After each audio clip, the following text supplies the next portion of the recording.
Welcome to WVTC TV Network, capturing family moments in real time, bringing families closer together from the comforts of home. We are unleashing something different to the world. Start your subscription today for the low price of $4.99 per month or $55 annually. Go to www.wvtctvnetwork.com to sign up today. WVTC TV Network is streaming live on 8 different platforms. You can easily download the WVTC TV Network app on the Apple Store, Play Store, Roku, Fire TV, and more. Here at WVTC TV, we have access to movies that everyone can enjoy, including independent films, Sons of a Preacher and a Good Thing, Treasures of Life, the epic drama, The Passion of the Christ, and the box office hit Madagascar Escape to Africa. Remember, go to www.wvtctvnetwork.com and sign up today.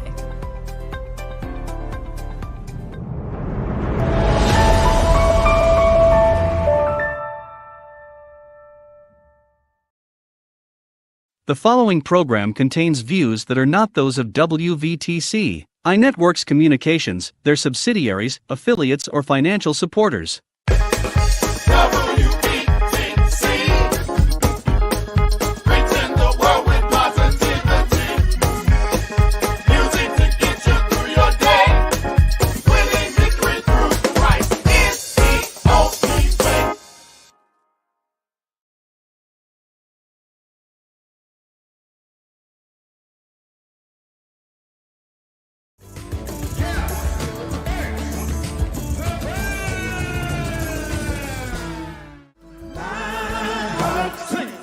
Is a yearning for your love.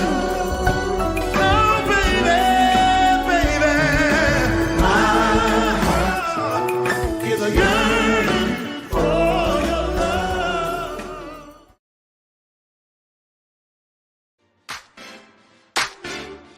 Yeah.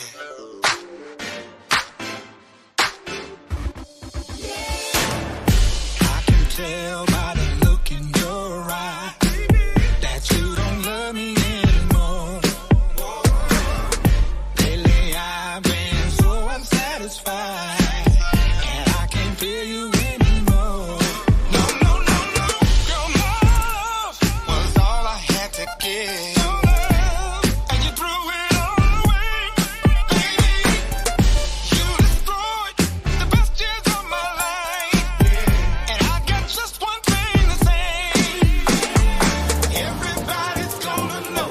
Everybody's gonna know. Everybody's gonna know. No, no, no, no, no. Everybody's gonna know.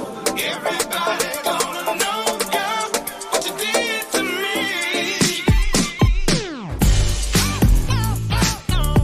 Everybody's gonna know. Everybody's gonna know. Everybody's gonna know.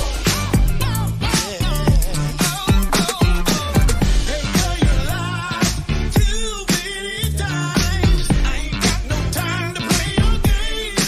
Oh, you gotta hit the road. I can't deal with you no more. There ain't no reason to explain. Your love was all I had to give, and you threw it all away, baby. You destroyed the best years of my life, and I got just one thing to say. Everybody's gonna know. Everybody's gonna know. Everybody's gonna know. I don't Oh, okay. I don't have one. So good God. Afternoon, people of God. You had tuned in to Solutions Radio Show. I am one of your hosts, Corey Wright, And Gigi McKenzie. and welcome to Solutions Radio Show. We are glad to have you. Today is Sweeties Day, so happy Sweeties Day to the guys. Happy Sweeties my Day. Sweeties Day. My co-host asked me about Sweeties Day. I'm like, well, I don't have a Sweeties, so Sweeties Day is another day for me. But hopefully soon I'll have a Sweetie. I'm sure you will. You'll be all right. Well, welcome to Solutions Radio Show. As always, we know what the problems are. We know we need to solve them. What I have offer on this platform is solutions, dedicated acts of action to bring about true change and not just talk about change. No excuses for excuses are man's tools of incompetence that build bridges to nowhere and what? Monuments of nothing. Broadcasting live from the WVTC studio. We're also on radio. We are on TV. We're on everything. So we're around the world. So it's a blessing to be here. Miss Gigi, how you doing? I'm great. How was your week? How are you? You know, my week was awesome. You know, God is just good. That's all we got to say. Is He's awesome. He keeps us out of harm's way. Even when we don't see it, He's got our back. I just, hedge of angels is around me all the time. Angels watching over Don't sing that. I'm gonna tell you why, because that's the song I've been listening to Angels all the way here. watching over me. Oh my God. Oh, yeah. So that's been in my spirit too. So I thought it. I have been That listening. synchronicity. Now God is just good. He just covers us. I listened to love that him. song basically pretty much all week. Like, wow, that is just that's my Isn't that song. weird that say, look at God. Yeah. Look at God. I've had a pretty good week. My week was good, great. It was short because we had a holiday. Yeah, and, yeah. it's been really good. I have really been excited about preparing for this show, and it's a very, very good show. And you guys, you need to tune in. You need to like, love, and share because it's a very, very, very, very powerful show. Hey, Mom Mitchell. Hey. And the funny part about it is preparing for this, I was talking to Mom and Deke Mitchell about the show because Deke Mitchell, one of my mentors. Yeah, she said all night and all day. He would work for the VA, and his job was to help people that have been in war transition back into the society. Right. And he gave me some very interesting and excellent points and doing a little study myself. So today we're talking about why do people still fight when the war is won? Why do people fight when the war is won? You got the husband, you got the business, you got the wife, you got the house, you got all the things that you prayed for, you've been working for. But now that you have these things, you're still fighting. And it's going to be a very interesting show. What do you think about that? A lot of times it's because of fear. Okay. I know fear drives a lot of people. It can be hurt. It can be familiarity. Sometimes that familiar spirit is so on you that you can't see the goodness because you've been so used to tragedy. So, it could be a lot of different things. People have a lack mentality. So sometimes they stay in their lack as opposed to saying, hey, I'm supposed to be living in abundance here. So it's a lot of different reasons why that could occur. Well, let's take it from this. And people have a fighting spirit. Some people just like to fight. Well, that is a very, and you know what? That's the way I looked at it. And Deacon Mitchell said something to me. He said, war has to be a part of your survival. And either you're in war mode or you in war. Now, when we think about war mode, what makes people go into war mode? Because I don't believe that people want to be in war and conflict. I believe that things happen. Let's take, for example, a person that grew up in a family where their parents may be on drugs or they may be not taken care of, and they can pretty much, they got to eat and feed, and they have to go into survival mode, war mode. They have to go into a mode so that they can survive, which eventually does become a part of their character.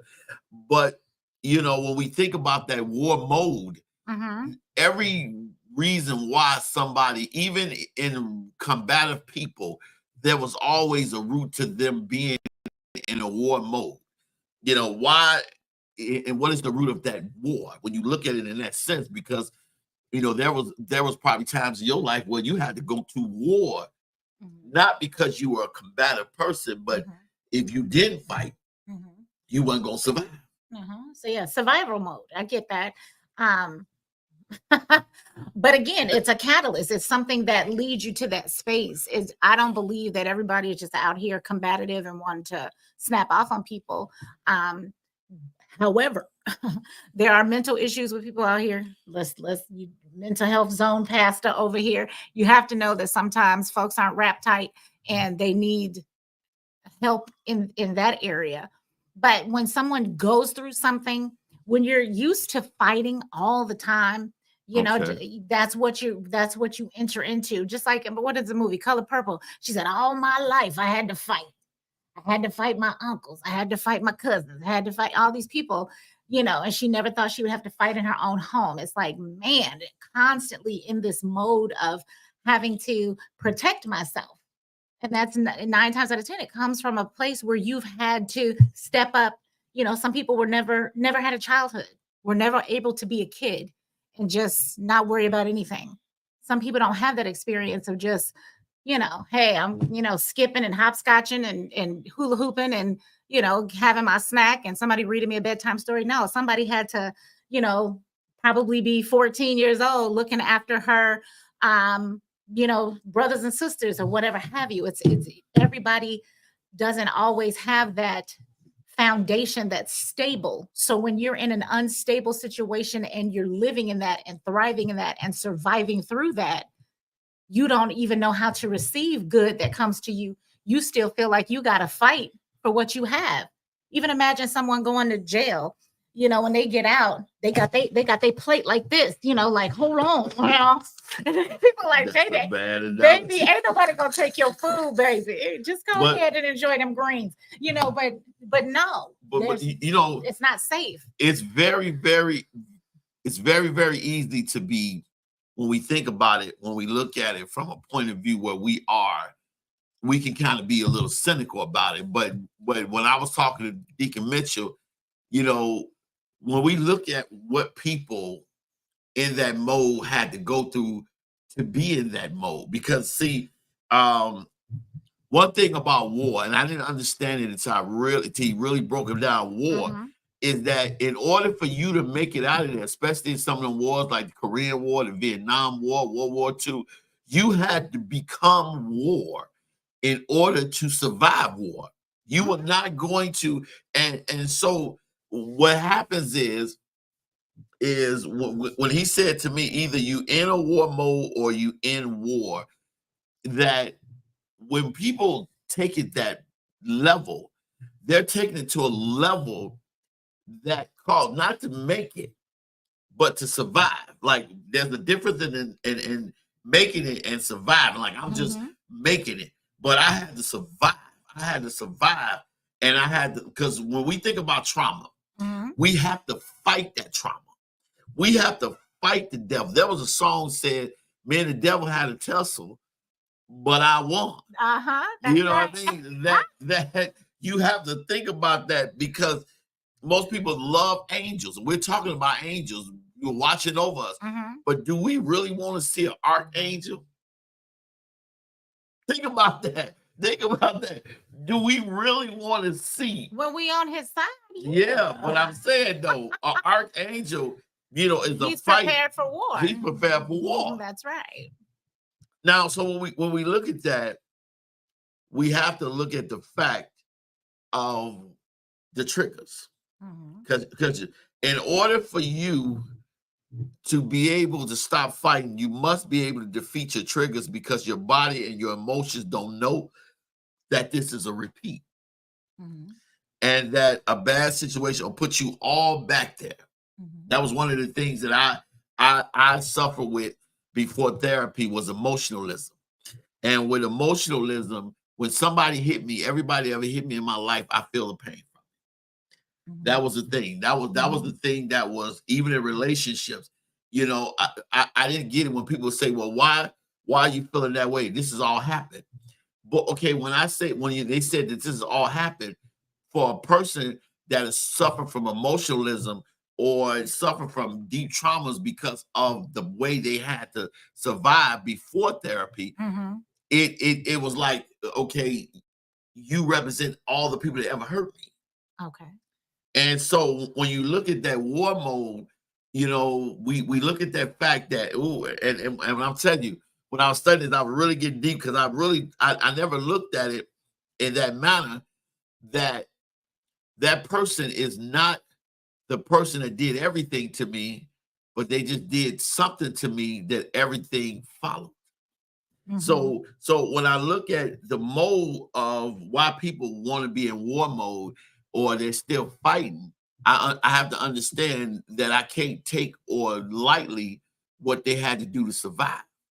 Mhm. That is one of the things that people miss, is they want you to be in the now, but they don't want to take or respect what you had to do to survive. What you think? Okay. Well, not all people don't respect what you had to do to survive. That's not necessarily a fair statement. What happens though is people do not do the work to overcome and heal the trauma. That's really what it is. It's like, okay, I was abused by my brother, I was abused by my uncle, I was abused by my father. Then I went and got into a relationship and I was abused by my boyfriend. So I'm in the mind frame of, and this is not my experience, but I'm saying if this were me, I'm in the mind frame of all men hurt. Okay. So now I'm categorizing all men, which is not a fair assumption. Clearly the men I'm picking or what I have been through is allowing me to allow that to happen. Okay. So when some good man comes along, all I see is the 4 men before him that had harmed me and hurt me. So yeah, I'm going to be in survival mode. I'm going to be, guarded until I can see that this person is not trying to harm me. And the reason why I say that way, because Deacon Mitchell, when everybody knows he's like my mentor, because he was the first person, even though I was preaching and I was doing what God said do, he's the first one to say, okay, you know what, you need to go see a therapist. You need to go sit down and talk to somebody. You need to go see somebody. And it was such a amazing delivery, because what the therapist made me see was what people don't see. Mhm. What they don't see. And so, but he approached it in a different way. Right. Because most people, I asked him a question. I said, well, how are you getting through to me? He said, because I build a road from where I am to you, and I take you back down that road instead of coming down the road you went. And the reason why I don't go down the road you went to bring you back to the place you fell off is because you start to reminisce Exactly. about what happens. Let me bring you through a road that you haven't been so that you will get it. Many people want to heal going back down the road of trauma and study looking at it.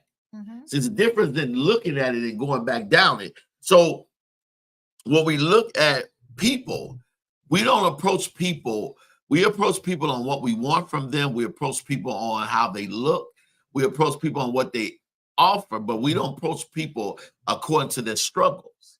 We don't approach people. That's why we have, like we talked about last week, having an open and honest decision or conversation, whereas you will respect my opinion on your situation.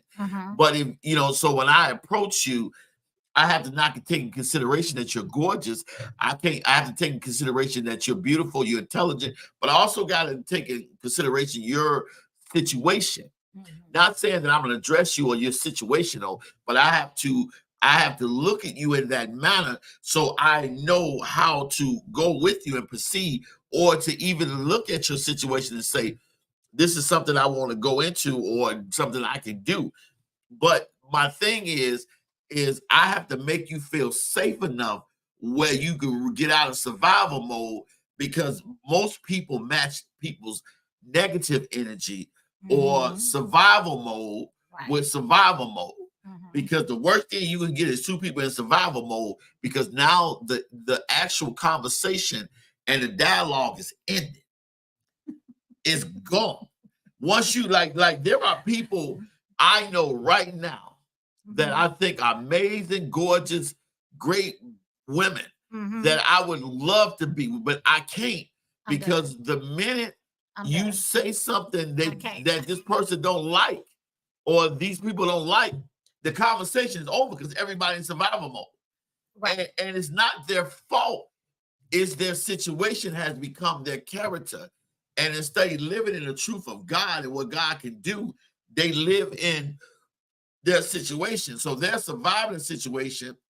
And so everything that they talk about is in that mode of surviving that situation. Mm-hmm. So when I approach somebody, we can't hold them responsible for their healing. If we want to be with them, we got to help them heal. Yeah, but the other Who is that person, in there talking? but the person you really Can they hear that on the radio? I'm gonna make sure they can't hear on the radio. well, we will be right back. No, No, I'm sorry. So I feel in this situation too, people have to learn how to surrender. When you're in war, you gotta learn how to surrender. Well, that's You gotta learn how to easy surrender. sentiment when you ain't, because that depends on what you fight. If I'm not Yeah. fighting what you fighting, I can't give you a proclamation that you got to just surrender. If I haven't been through what you've been through, like I can't tell you how to fight a situation. Like I've never been in Vietnam. Mm-hmm. I've never been in war. So when I hear people that been in war, soldiers and actually been there, and they say what they had to be, like one of them said that I didn't want to get on drugs, but I got on drugs in the war because I watched my friend, I'm talking to him a minute ago, the next thing you know, he's blown up. Mm-hmm. And then I have to bring his pieces back to his dog tags back or his pieces back to the people. Mm-hmm. I couldn't imagine going through any of that. So I can't say, you got to kind of get over that. No, that's not, that may be a little. Well, I'm not saying in with a rifle and that kind of war, but when you're warring with yourself, you literally going to Vietnam. That's not where I'm at. What I'm saying is when people continue to war because they're afraid to surrender. That's what I'm saying. They're warring with themselves, not somebody else. But you don't think that they had to be that for their character? That they had to, that it's a part of their character because they had to be that. Like for me, I'm trying to take it from the view of I'm not gonna judge your war because I don't know what you had to do to war against. I want to be very careful of that because that I wasn't careful of that. Mm-hmm. The same thing you said is the same thing I said to these therapists, and they have to say, be careful that you don't judge the war from a healed point or what it took to be that to survive. Because if somebody said that I hate all men because I was brutally assaulted as a kid, then I cannot say, okay, all men is not the same, or argue that. I have to you have to be shown that. right, but not just that. I have to be sympathetic to what you're going through, and that's how you had to survive it because I've never been through that. But the topic is once you've gotten and achieved what you are after. So you've gotten that husband that you've wanted, that one that's not going to hurt you or harm you. Why are you still warring against that man or yourself? Because they're afraid to surrender. They have to continue to fight because they're afraid to surrender to the person with the white flag. I'm waving the white flag. Why are you still fighting me? That's what I'm talking about.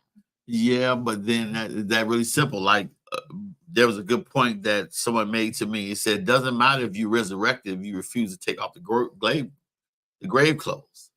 It really doesn't matter if you resurrected, if you refuse to take off the grave clothes. You have a lot of people that God then blessed and resurrected that still wearing grave clothes because in their mind, because they did die, they think I'm going to die again. You will die one day, but it won't be today or the day soon. When Jesus said, turn them loose, set them free. Mm-hmm. Take that mess off. Right. But a lot of people don't get that. They don't do that because of one, they need mental health therapy. Mm-hmm. Two, people approach them with force and study empathy. Mm-hmm. They approach them with fight and study understanding. They approach them with hostility because there are many people who got grave clothes on and they've been resurrected. But what happens is they don't look at the resurrection. They turn around, look at the grave, and realize I just came out of here. So eventually I'm gonna go back in there. So I might as well keep the clothes on. So a lot of people get in their mind, you know what? I've already been hurt by somebody. I've already went through these things in relationship. So this is how they're gonna be. People are gonna treat me this way. And it subconsciously draw the same men or women to them, because even though they look at that, because here's the reason why I say that. Our experiences define our choices and study our situations.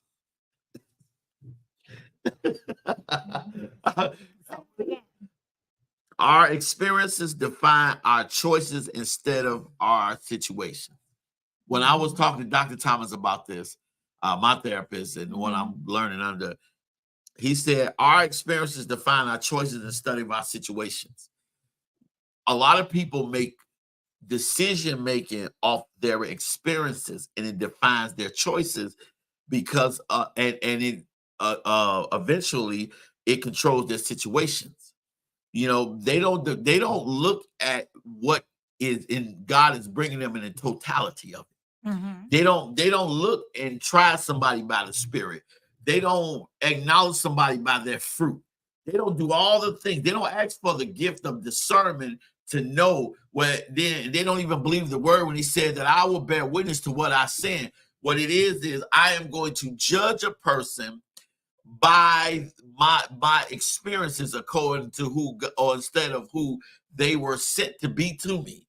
Because I've been a bad guy. I've been made a bad guy by many ladies until I was no longer their guy.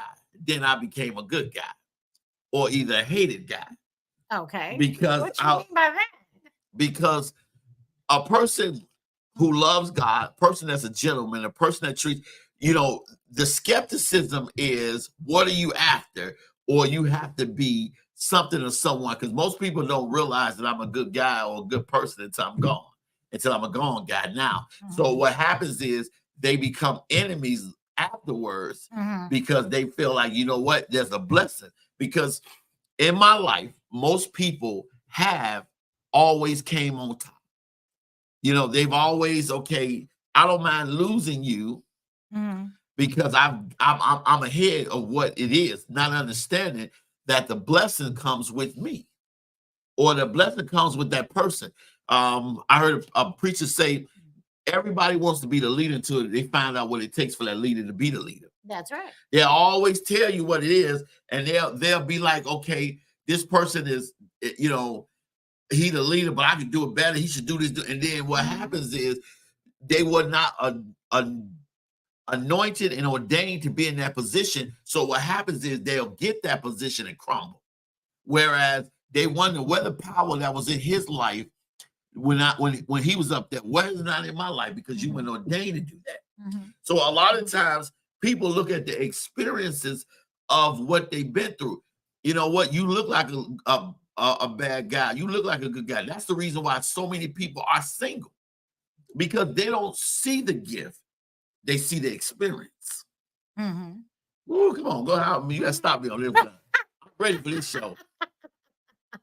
But you know what? When you say it, Look at that. I'm ready. When you say it like that too, you have to understand when something is not God ordained, it don't matter what you do and how you try to put it together. It's not gonna work anyway. It just isn't. When you're talking about these other women who have seen you in a different light and all this kind of stuff, it just is what it is. When somebody is not ordained to be with you, I mean, it don't care how much money you have, how big your house is, how great your education is, so on and so forth. There's always going to be some sort of tumultuous thing going on at the core on a consistent basis, because you're not where you're supposed to be. And a lot of people don't realize that. But when we think about our experiences, why do we? Because a lot of people won't admit it, but you keep running into guys or women that keep hurting you because you keep choosing your experiences. what is the basics of your conversation when you meet somebody? Is it where you're going, or is it your experience? Mm-hmm. You know, I went on a date a Yeah. while back. A young lady said, you know, I can't believe you who you are because you're so elusive. Because everything I asked you, or what would you do in a situation, you would answer. And my question to her was, where did this situation come? Well, this was some of the things that I've been in relationships. Okay. Well, I've never been in a relationship with you. I've never been in that situation with you. And I cannot say what I would do in that situation, because I believe if we would have been in a relationship, that we would have never, ever been in that situation. There was a friend of mine, and this is the truth. Mm-hmm. We're still good friends to this day, Mm-hmm. that I went to school with. Mm-hmm. And we were supposed to date, but I've only spent 15 minutes with this lady. But I spent over 4 years arguing with her on the phone. 15 minutes in person, you mean? In person. In person. Okay, I got it. And I spent over 4 years arguing with her. Mm-mm. That's all she wanted was the war. Mm-hmm. And so I remember I was involved with a prayer line. Mm-hmm. And in this prayer line, it was like hundreds and hundreds of people on this prayer line. And I'm helping people. And people getting help. God is using me. People are getting help. And I made the mistake of inviting her on the line to tell her testimony. When I invited her on the line and she heard how people was getting help, the first thing she say to me, they act like you God or somebody. Like they cheer you right then and there. And it was just like, and here's the point I'm gonna make on that. Because people war for love. This is something that they war for love, and they will cut anything or anybody out.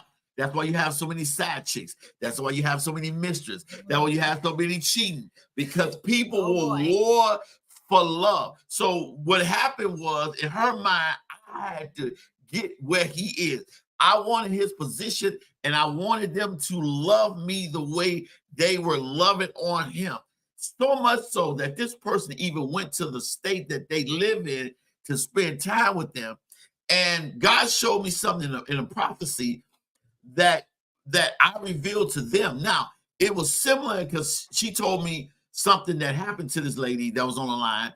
And I, in turn, had a prophecy that was similar, but it was a lot different than what she said to me. And so as soon as that happened, this young lady jumped in there and said, "Oh, you see this and this and that, and they this and that they just put me off. That it just turned the whole line." Now, the line ended up breaking up or destroying, but these people went through so much in life, and this person was calling me, reporting to me back what everything happened. Like, she was surprised that it happened. And I'm like, you cut off these people's help. That I was put there to help these people. Because after that, not only have I had a successful radio career, but ministries and all these things, and it was never by my hands, it was by God's grace and mercy and blessings that this happened. But this person never seen it. So when you got in that position, you wanted to on that line, you destroyed it, and all the people that was getting help. And so, but it was not the fact that you wanted to help the people, you wanted to love. And you wanted the people to draw. And a lot of people war for love because they didn't even get it when they were kids. They didn't get it in relationships. They admire somebody who might be married and how he treats his wife or how he treats her husband. And it is not that they want to cheat. They just want that person or they want that love. And so they war for love. Or then you have people that's warring with their spouses to show them love. Or they're warring with their family to see, listen, I've done all this for y'all. Y'all still disrespect me. When I read this, I've got the psychologist in Florida. When I read this, she said, people war for love. There are people who got married that's warring for love. Whoa, you got to go. I'm tired of my. No, you on the wrong here because I'm just really trying to put this together. The woman got on the line and was trying to say negative things about what you were saying. Yes. And it was like, and then you go all the way out there and you watch these people live fall apart. Oh my God. And then you would call me about it. And he said, Bob Mitchell said, Minister Court, you did your homework. Yes. We're on a whole nother network on TV and radio. I'm raising that level up. Gigi's smart. She ain't got them glasses on for nothing. You know what? So I got to make sure. Get your entire life together. but when we look at that, it was like she wore for love. People wore for love because people have been mistreated and used and abused their whole life that they just want somebody to love them. And they want somebody to love them so bad that they'll pay for it. They'll war against themselves when it comes to love. You know, they will war because they want love so bad that they will war. But it's that same war that's keeping them single. Because what's happening is when they meet somebody that God sends them, they warn against them. I don't believe you, you know, prove you this, prove you that. Right. Prove you this, prove you that. You know how many good women I've ran into who's one with themselves? Oh, I can't stop chasing my bag. I can't stop my life the way it is because this is how I survive. I can't open up to you. I can't trust you. I can't give you that opportunity. Why? Because I'm warning for love, but I'm also warning against love at the same time, man. And that's the thing. Well, go ahead. No, it's all good. I mean, once again, I think they war against love because of fear. Nobody wants to start all over. Nobody wants to fall in love again. And in this world, don't nobody want another what you call it, a check mark on their list, if you will, or body count, or whatever they're saying nowadays. You know, they don't want to inadvertently give their body away to a whole nother person. And now here we go again. I've done this, and now we're broken up, and all of this. It's just nobody, especially a woman. Woman ain't trying to do all of that. We try our best to build up walls and then look out the little peephole at people, as opposed to just being transparent and honest with ourselves. I think a lot of times people are not honest with themselves. People don't know themselves at all. To me, you have to heal yourself. Everybody has gone through some sort of trauma or disappointment or whatever. Definitely a spectrum and different levels of disappointment and trauma. But at the same token, we can't carry it around like a purse and put it on our back like a backpack and carry this trauma around. At some point, there has to be healing for our own sanity. It has to be healing for our own survival, if you will. Because war, if you stay in war, what's going to happen? You're going to die. People die in war every day. They die. So you have to understand that at some point there has to be a win or a surrender, one or the other. And if you have, like the topic is, if you have already made it to your goal, got the man, got the woman, got the job, or whatever you're warring towards, and you have it, there's no need to fight. The battle is already won. It is done. And we have to surrender ourselves to that fighting spirit consistently and constantly. That it's the spirit that you feel like you still got to war against something when it's already won. The battle is won.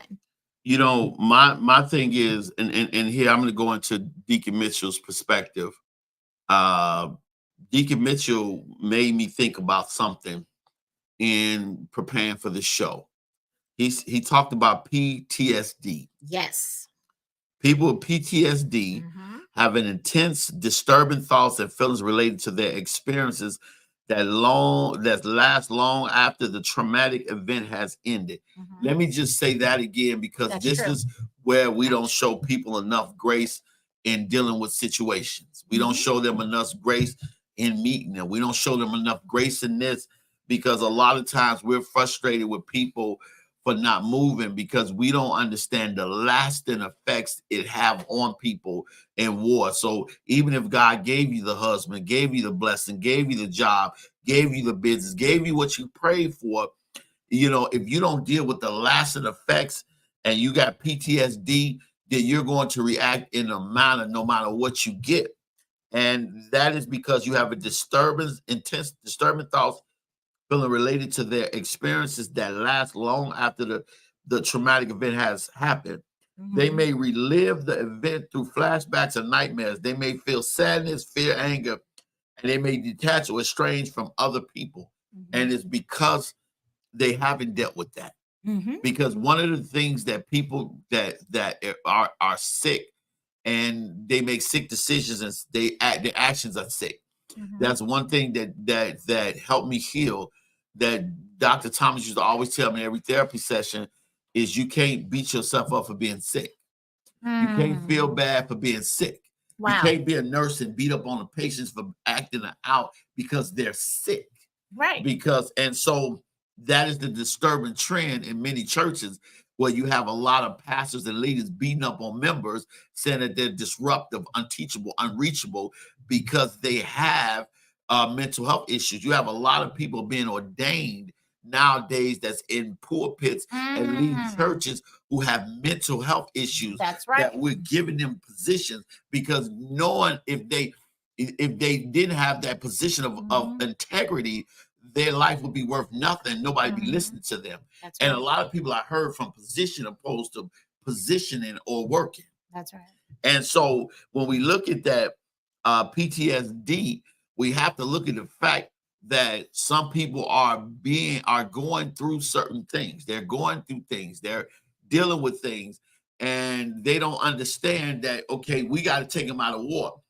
I couldn't imagine being a therapist working at the VA like Deacon Mitchell was, whereas I got to take this soldier who may have had to take somebody's life or had to watch their other fellow soldiers die, or you cannot sleep because every moment you thinking that the enemy's coming, or you, like they used to talk about some of those Vietnam veterans, when they hear firecrackers or fireworks, they jumping on the tables and they indeed, because you don't know what it takes to be living that type of life where you're worried about living, period.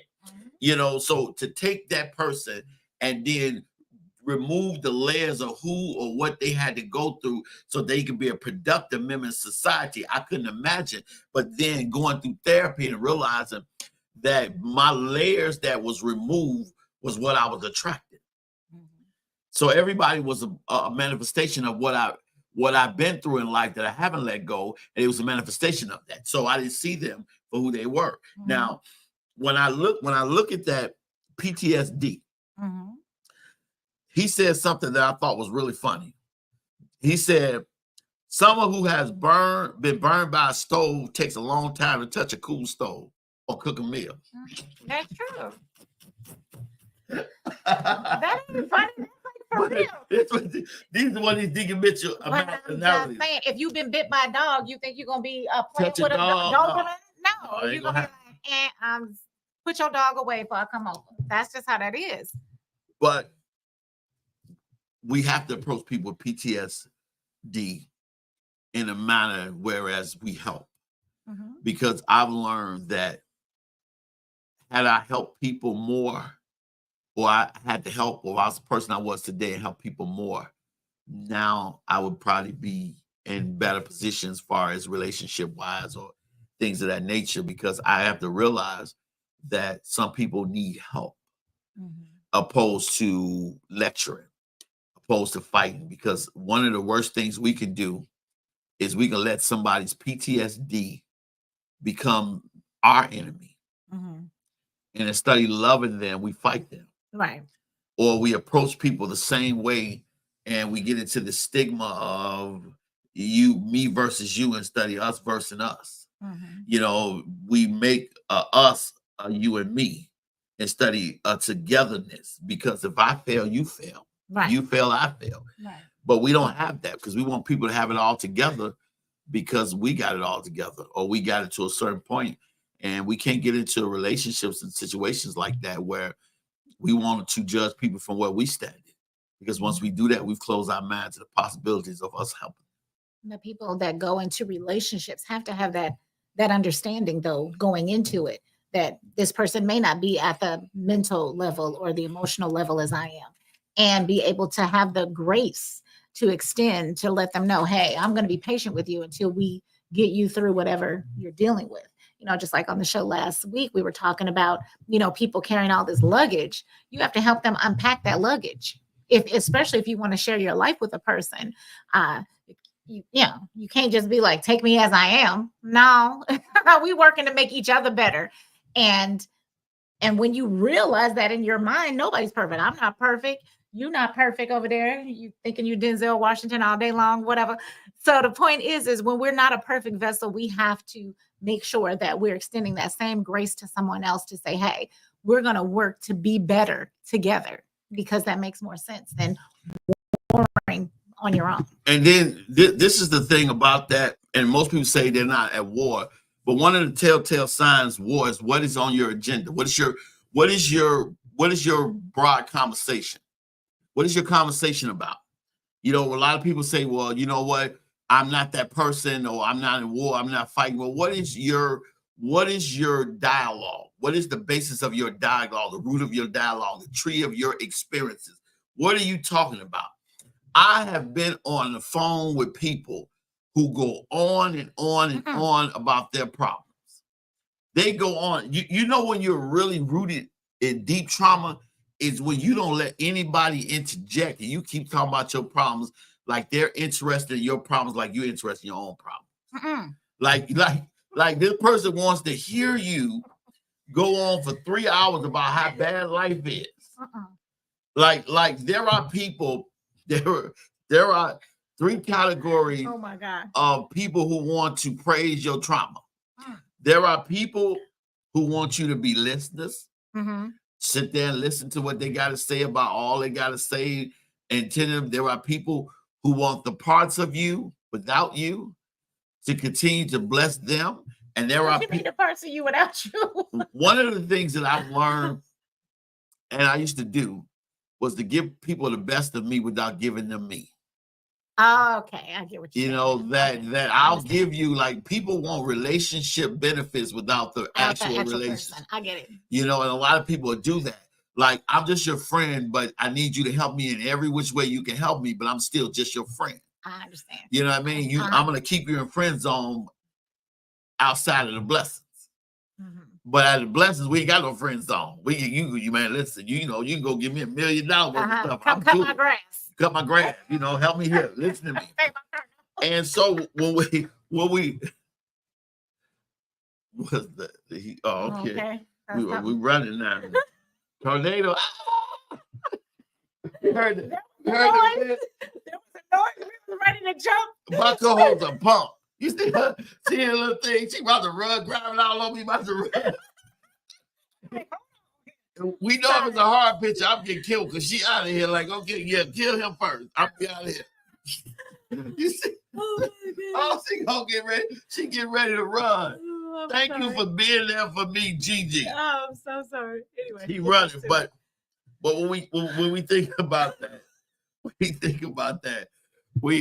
got to look at that, because we want from people what we can get from people, but we don't want them.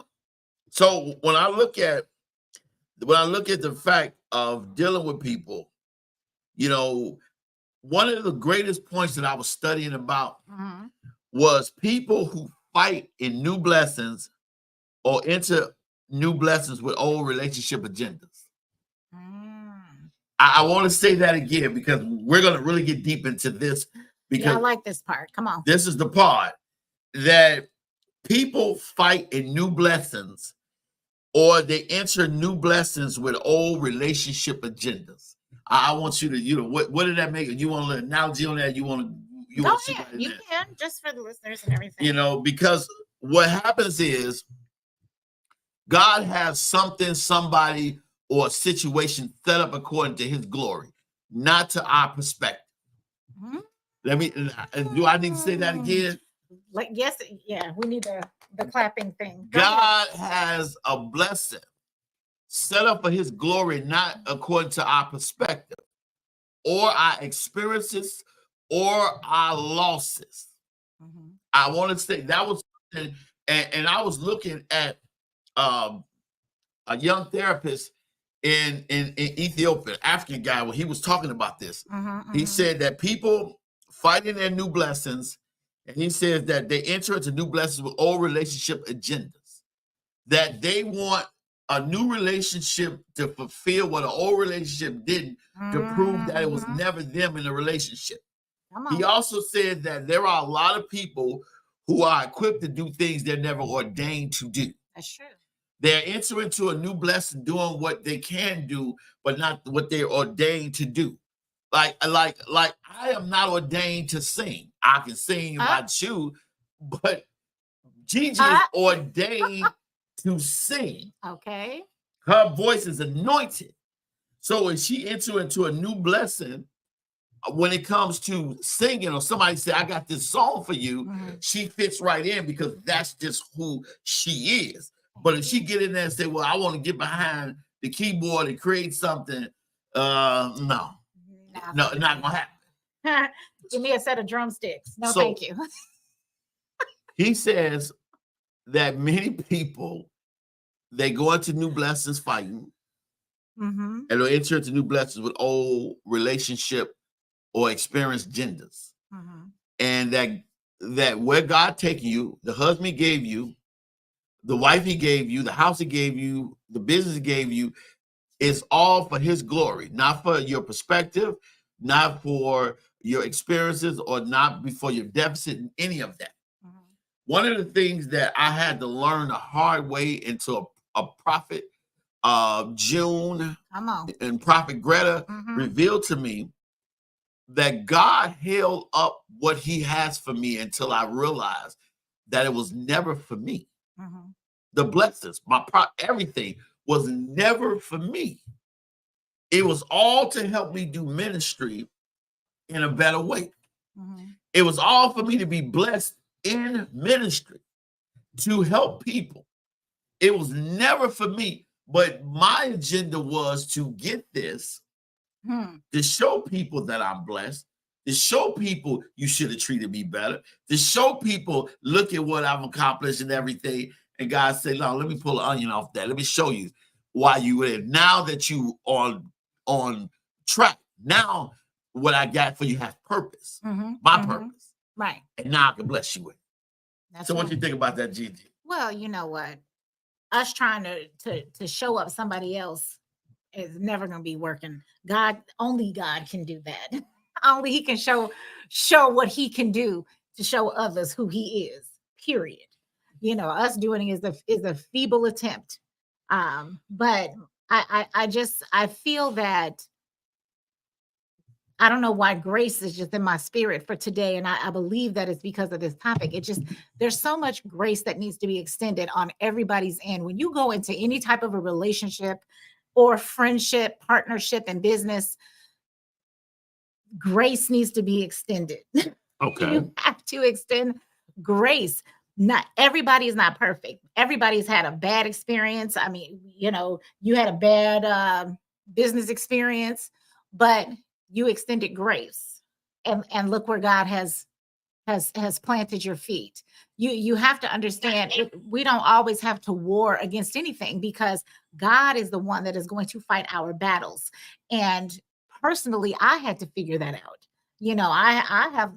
I don't know what necessarily emotionalism is, but I feel like in relationships I lead emotionally as well. And sometimes that can cloud judgment. But when you put your entire trust in the Lord and allow him to direct your path, he will direct you in places that you never thought you would be able to go into. You will be in the jungle, in the wilderness, and he will be the one that will lead you through and take care of you while you are there. But it has to be a level of faith that you have to get to. And sometimes that is the struggle as well. People are not as entrenched in their faith. They're not practicing their faith, because to already have the blessings of the Lord and to still be warring and still be fighting and to still be disruptive, you're missing the blessing. There's a disconnect, and that has to be addressed. Well, I'm glad you said that, because when I was studying, there was something that was really powerful. He said the reasons why is that people are not honest with themselves, they're not honest with God. What I mean by that is people they pray a prayer to God that they're not honest. They're not going to say, God, I'm frustrated.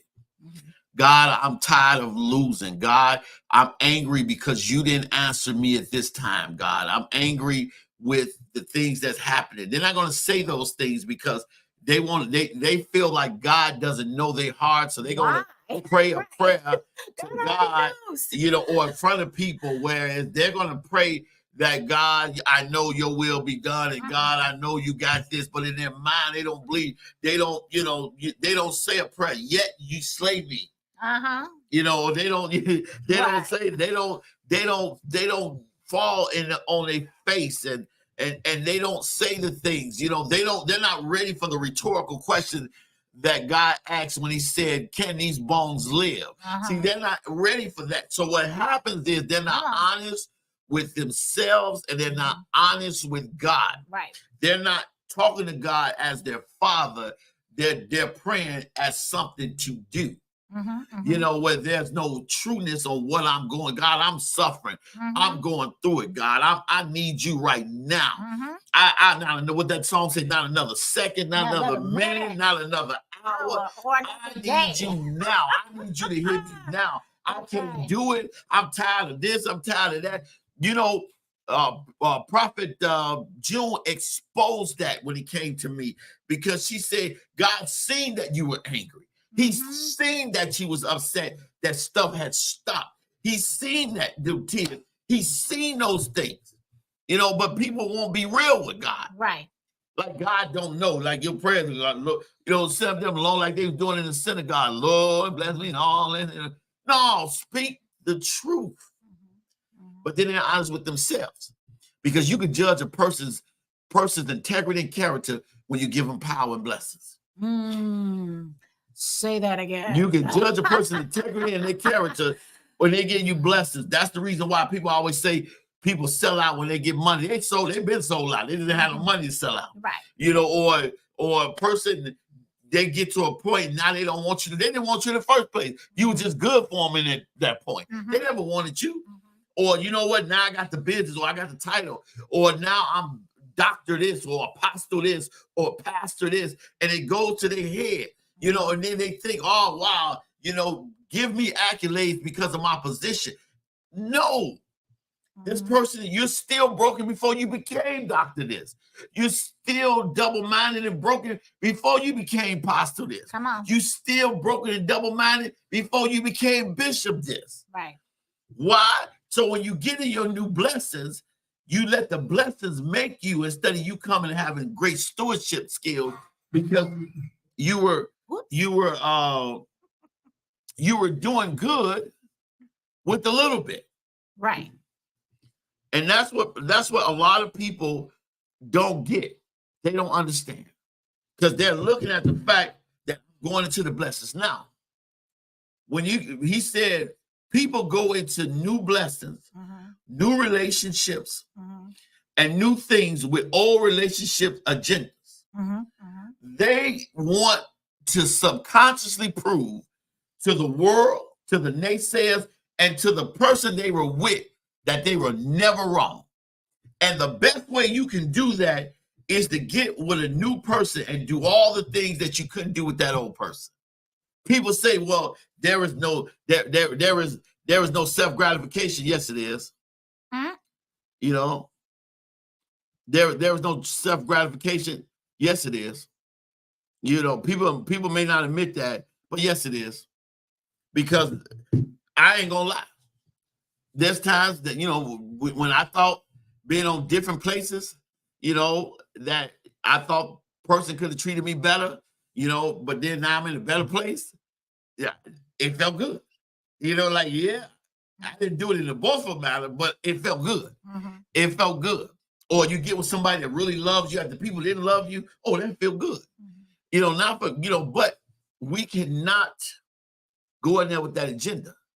I will never keep a promise to you Anybody I'm in a relationship with that somebody in the old relationship made to you. They promised you a Lexus. Go back to ask them for that Lexus. Done. I promised you What? a Kia. Oh I'm gonna get you a Kia. That's what I got right now. You know, done. you can't get mad at me for not doing it. A lot of people, and that's why they always bring up when I used to. Mhm. That's the reason why Right. one of the most effective phrases to really look for trauma or when you get involved with somebody is those that start a sentence off with I feel.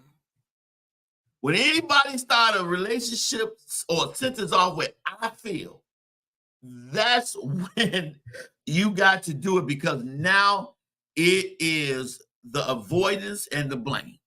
Oh boy. When if somebody said, I did this, or I made a mistake, or that's different. But when a person first said, well, I feel that a man should do this, or I feel that somebody should be this, or I feel, that means that not only am I not going to take responsibility, but I am going to blame, but I am going to bring up what somebody else to do. And if you don't prove you're not like them, then do what they said they was going to do. Do that. And what happens is those old relationship agendas destroy all new relationships and keep people single, because people won't change for the relationship. They want to stay the same and want the relationship to change. A lot of people are caught up in this agenda, and most people won't admit they got married with agenda. They got a relationship with agenda. And so it's a blessing when you meet somebody whose agenda is up front. Okay. I'm too busy to see you. That's what I want you to explain, an Right. agenda, because I think everybody has an agenda. What I mean by that is, one thing, somebody asked me a question, and I said, they asked me, said, what do you expect? What is your expectations relationship? I don't have one, because all my expectations failed. So I'm coming in as a new person, let God lead me in every aspect of everything, because if I knew how to be in a successful relationship, I'd be in one. I'm not, I mean, I've been divorced a little times. I'm done. And so I don't come in there.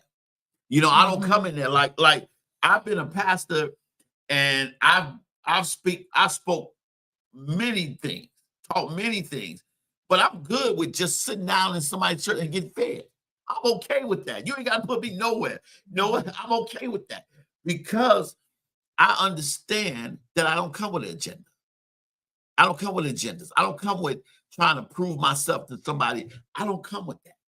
But a lot of people come with agendas, because you know why? They're looking at what they've been through, and they feel like they deserve more, which they do. But they push it instead of letting it happen. I'm walking in this door saying, this is what I don't like, this is what I don't like, because I've been in your apartment before, and I know what's going to look nice in your apartment, so that couch got to go, that house go, wait a minute, this is comfortable to me in my couch, I know, but you're in a relationship now, so this couch got to go, and that stove got to go, I want the refrigerator over there, that TV don't work, put it on the wall, no, let's come in the house, get comfortable with me in my house the way it is, and then as you get comfortable and you don't like the comfort, we can change some things. But don't walk in here. I'll go home. I go to work one day, come back in, and my whole house changed. I got fuchsia furniture or polka dot furniture over my black house. Go ahead, Gigi. So finished right now.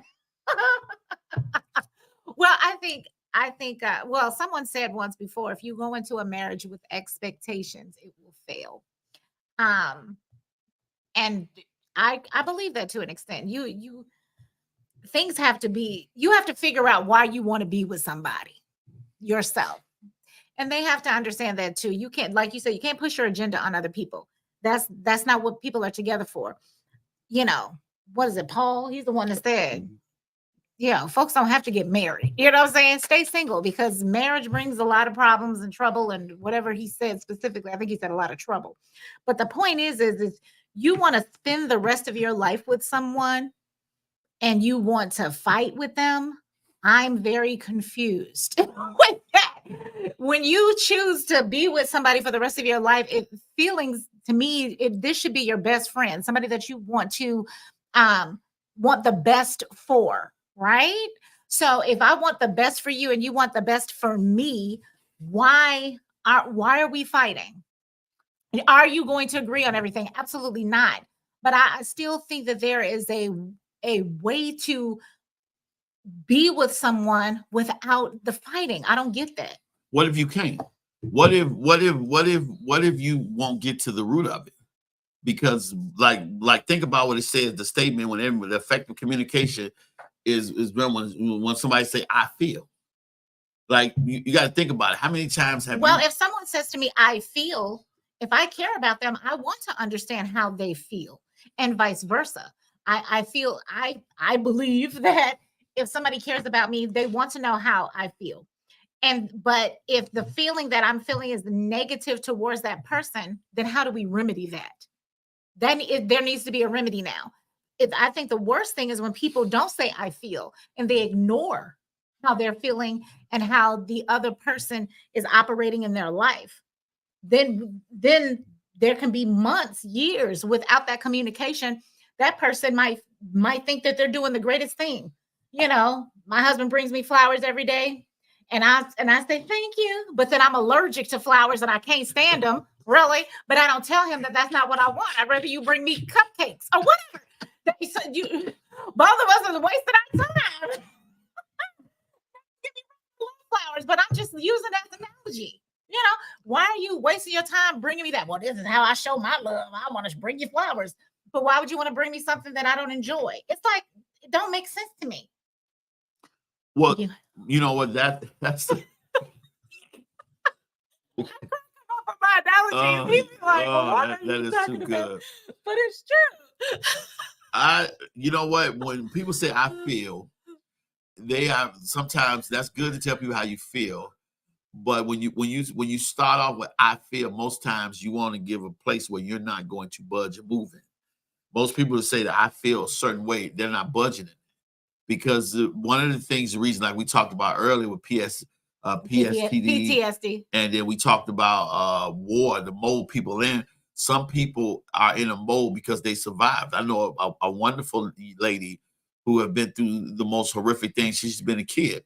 Mhm. And so when I speak to her, I know that I'm going to get hours full of negativity Mhm. because that is her survival mode, which has become a part of her character. But it's the reason why she's still surviving. It's still the reason why she's fighting and making it when there is nobody to help her. Does it run away good people? Sure. Mhm. But at the same time, she can't worry about the people that it runs away because you're in survival mode. So the question is, we got to get to the root of that mode. I agree with you saying, but a lot of times people are trying to understand the tree without viewing the root. This is the reason why when he talks about conflict resolution, Mhm. one of the greatest telltale signs is the emotional high. And can people take a break, step back before continuing a conversation? That is, according to a leading psychologist in Europe, Mhm. is that the conflict resolution skills that will determine whether you can be with somebody who has PSTD or who has trauma or issues, and they're going to fight in the blessings, and no matter what happened, or fight, or they have agendas in blessings, or they're fighting, or they, even though the war is won, is how their ability to step back, their ability when their emotions are high and they're rooted and heated in a conversation, can they calm down and continue the conversation later in cooler heads or better position, or after something has been well thought, all viewpoints have been studied, and then you come back in an educational, calm manner.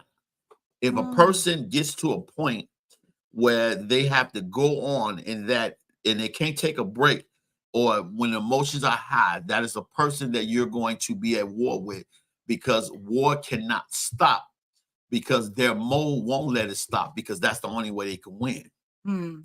So when you see somebody like that, that's one thing that I've learned, is the quickest way for me to leave you alone and go the other way is that you overtalk me, or you try to keep going when I'm telling you let's end this conversation. Let's talk a little bit later with cooler head. But you constantly go in, you will never get another conversation from me because I realize that you're in war, and if I can't talk you and I'll bounce back, it's not civilized. Then we got to bounce another way. Mm-hmm. Well, a lot of people, when they argue or have a heated debate, if you will, I think there's an art to arguing or debating, if you will. It should have rules, because I think a lot of times people hit below the belt and go, take things way left, because everybody has their opinion. Everybody, wants to vocalize their opinion and things of that nature. I feel that it's healthier to have an open mind, be able to listen to each party, and sometimes agree to disagree, but also have an open mind. You might be able to learn something from the other party. When someone has a point and they only have blinders on and not willing to hear the other person, yeah, that's a problem for me too. I don't like that either. I don't like one-sided conversations. It's like, hold on, this is my point. This is my experience. Okay, I drove down that street. I saw the detour sign. It's there. But you're going to argue with me and tell me it's not there because you didn't see it yesterday, but it was there at 7:00 this morning? That's ridiculous. I'm telling you what I know. I'm just trying to share information. But if you want to argue with me about the information that I am proposing, then that's a spirit of just somebody wanting to argue. I don't believe if you're in a committed relationship with somebody that you claim to love, that you would have harm for that person. So if they're trying to drive home a point to you, then you should have the grace, once again, I don't know why that's in my spirit, enough to listen to their point without trying to, like you say, overtalk that person. Listen to their point, let them articulate how they feel or what their side is or whatever have you, and you say your side. Now let's come up with a solution to the problem or a resolve to whatever. Or say, you know what, let's agree to disagree. I think Aunt Jemima syrup is better than Kraft, whatever. You know what I'm saying? And just leave it there. You might like Alaga syrup. I don't like that. I like maple syrup. You want to drink and eat your Alagers? I will make sure I purchase it and you have it. No, you know what I'm saying? There's no need to argue over silly things, in my opinion. You just provide that. I like Louisiana hot sauce. You might like tobacco sauce. Whatever. Here is the and when we think about why people fight, and hey, Franklin, how you doing? Hey there. When we think about why people fight, right? And we think about why people still war in their blessings or still war after the war is won, is because they do need help. He said Frank's is the best. Right. They do need help, but these are two things that will always help the people that need help, and two things that will help the people who want to love the people that need help. Okay. Because a lot of people are worth the conflict to be with them after they're saved. And a lot of times there are a lot of people, and this is what a woman said on a talk show. She said, many men told me that I needed to be healed. And then I didn't hear that because I needed to be healed. But see, when I got healed, then the many men was no men. And that's because I waited too long. And this was the two identifying things. And this is where many relationships would be saved and people would be helped if they identify these two things. Once, identify the root cause, and two, compromise. That is the greatest two things that we don't understand. Now, let me understand that. To identify the root cause, try to understand the underlying issues causing the conflict, and compromise. Find a solution that works for everyone involved. Many people want to make a point instead of move from a point. They will not identify the root cause. If you marry somebody who is abusive, who is combative, who doesn't treat you right, their root cause is not your marriage. That root cause was before you ever married them. Ever met him. Ever met them. That's right. And this is what people have too many tendencies of making a person's life issues about a moment. Mm-hmm. I'm going to make your whole life issue about my moment with you in it. Mm. That is the biggest identity. The lady said that nobody has loved me to my root. Mm. They only love me to my moment. Come on now.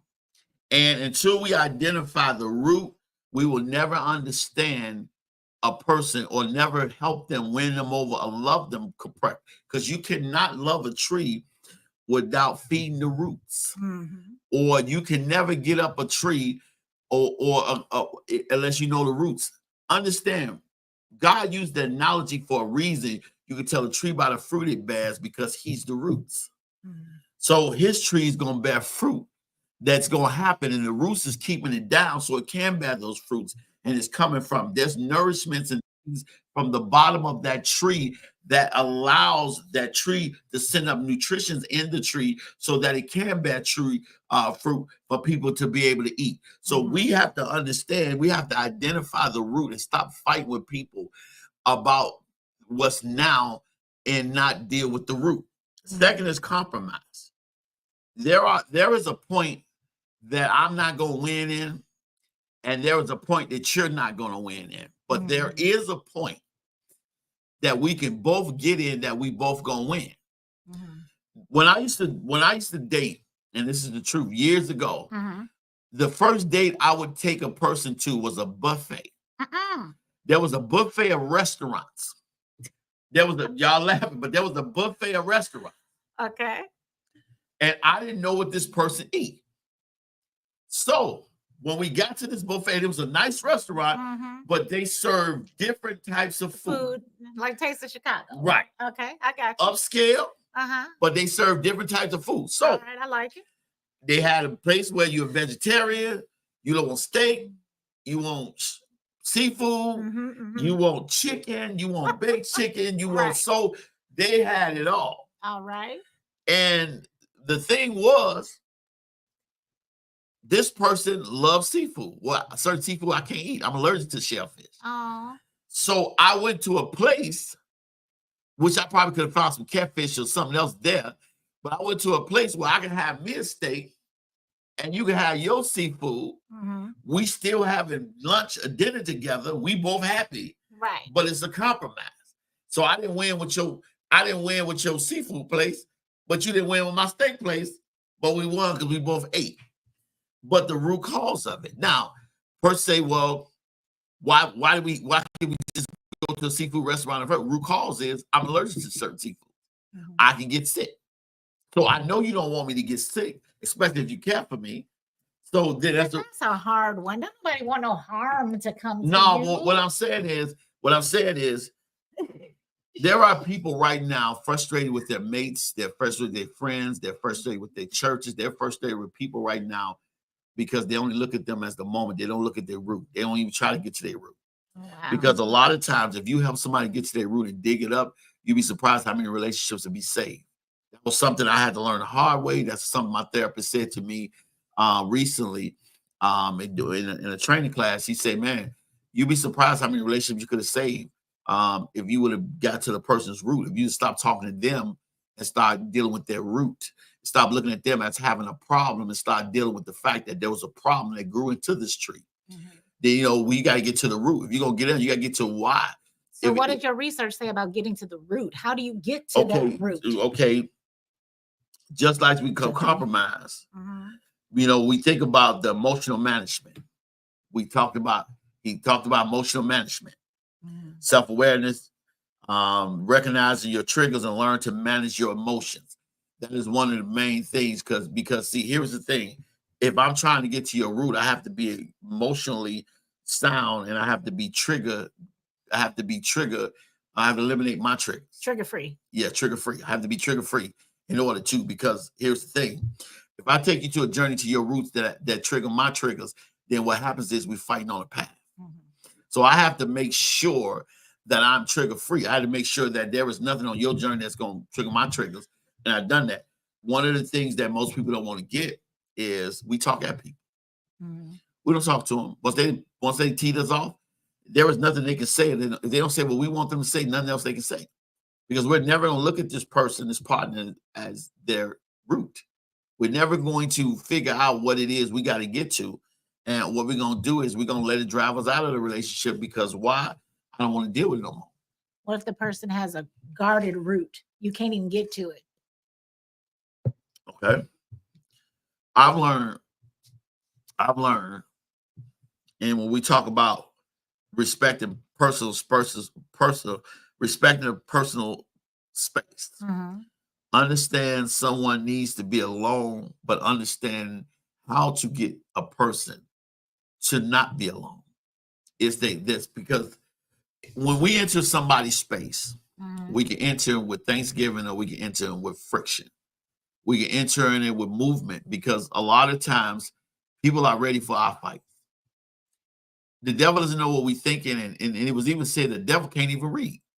I saw that. That you don't even know what we're thinking, but the devil beats us on our patterns, our habituality, how we respond.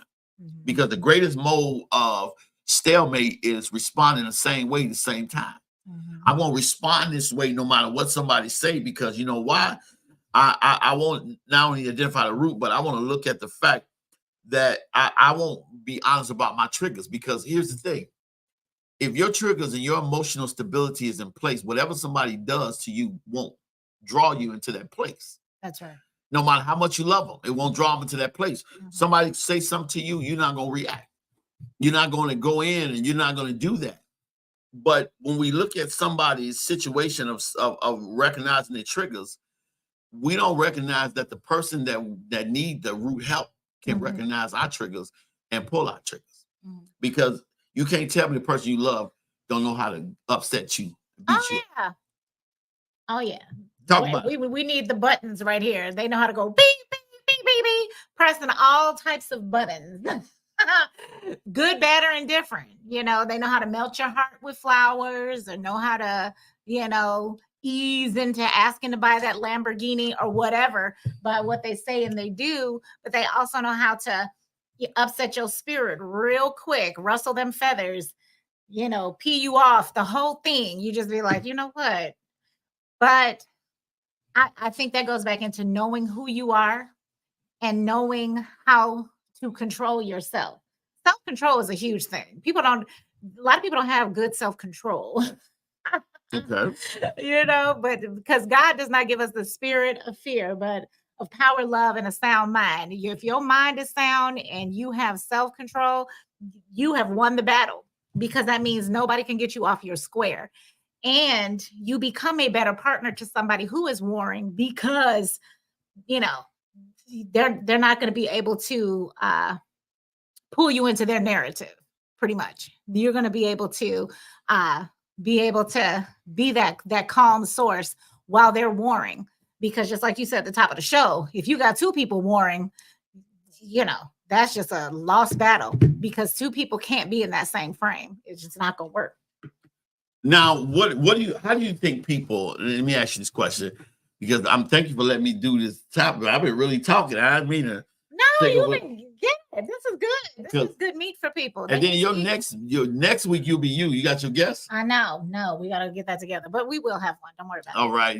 Show, because I'll be spending it with my son for his birthday. It was 15, but we're going to do all the whole thing. I got you. What do you think some of the ways to combat this? To combat warring in your blessings, or warring now at the war. How do you stop that? I mean, we know therapy. We know therapy, and but look at it from a person that's warring, a person that trying to help somebody through that. Well, if you have found a God-fearing partner, definitely prayer.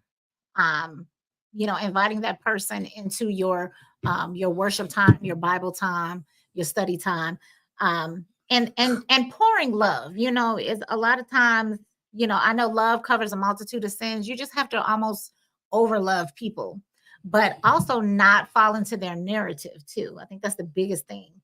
But I'm talking about the opposite person. But if I'm the one warring, you just got to pray. You got to stay in the word, honey, because it's a rough patch. It's because that person is going through something. It is a mental thing. It's mental. It's all in your mind. You have to have a renewing of your mind. And for a lot of folks, that's very difficult to do. But there also has to be a desire to change. That's the problem too. Some people that war, they like to war. I think they're comfortable in that space. Okay.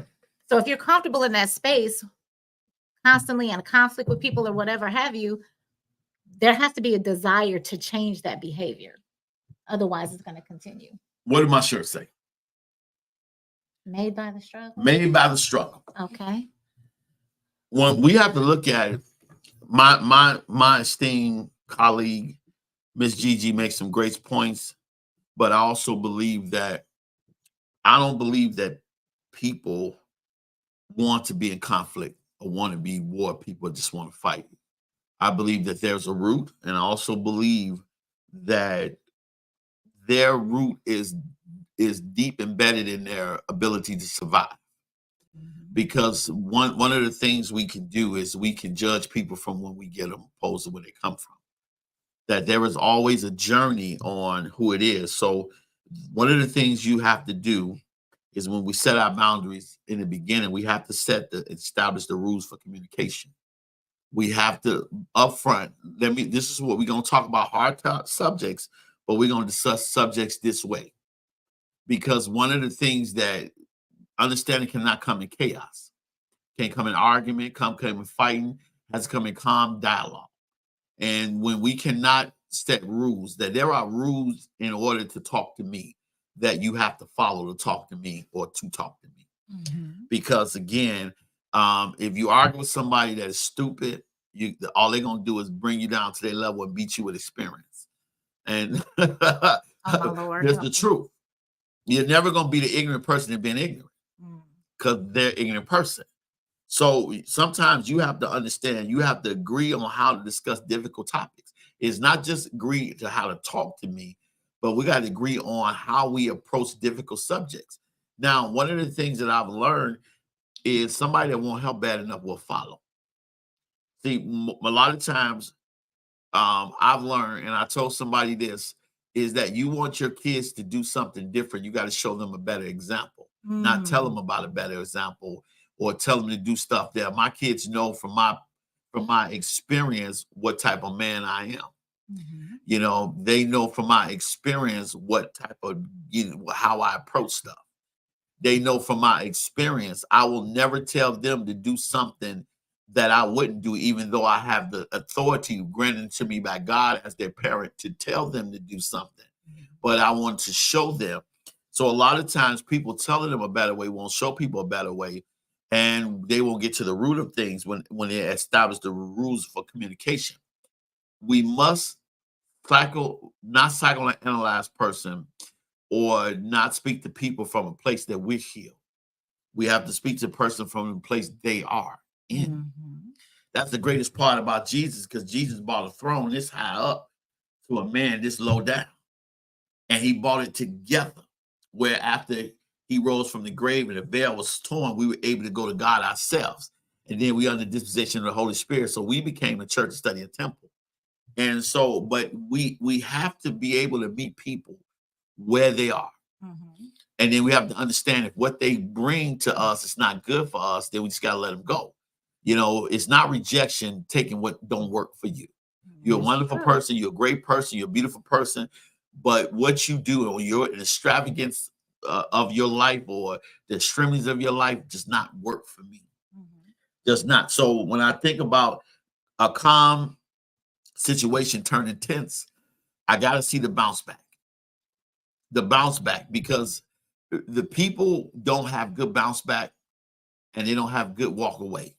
Hmm. That's why relationships end, because people don't invest in that first, because you're beautiful, you're intelligent, you have a lot to offer, you're doing great things, but what happens when you're mad?